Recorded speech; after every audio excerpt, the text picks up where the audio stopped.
Rail freight transport is the use of railroads and trains to transport cargo as opposed to human passengers. A freight train, cargo train, or goods train is a group of freight cars or goods wagons hauled by one or more locomotives on a railway, transporting cargo all or some of the way between the shipper and the intended destination as part of the logistics chain. Trains may haul bulk material, intermodal containers, general freight or specialized freight in purpose-designed cars.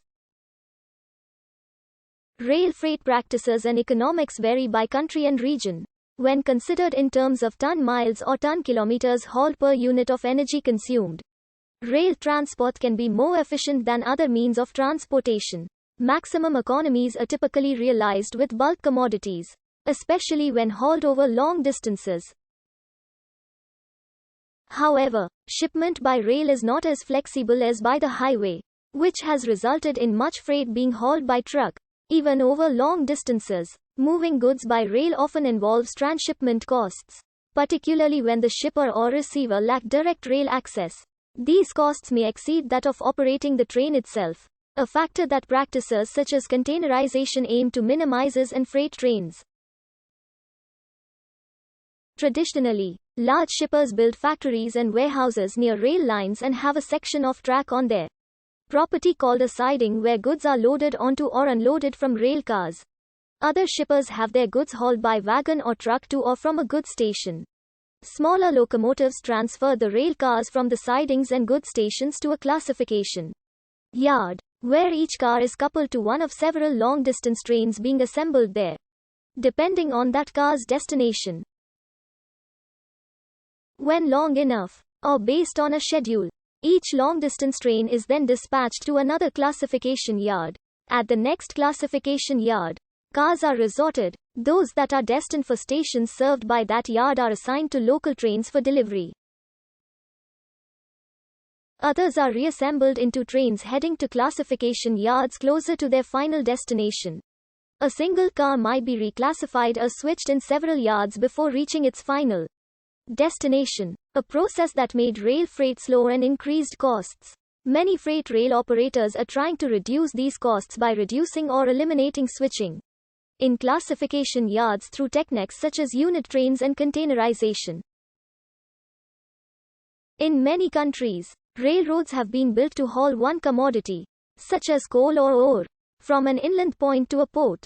Rail freight uses many types of goods wagon or covered wagons for heavy or bulky loads, well wagons or low-loader wagons for transporting road vehicles. There are refrigerator vans for transporting food, simple types of open-topped wagons for transporting bulk material, such as minerals and coal, and tankers for transporting liquids and gases. Most coal and aggregates are moved in hopper wagons or gondolas or open wagons that can be filled and discharged rapidly to enable efficient handling of the materials.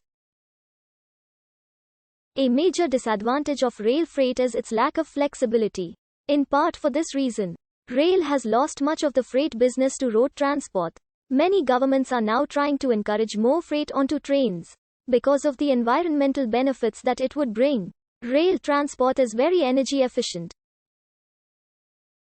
compared to road transport, which employs the use of trucks.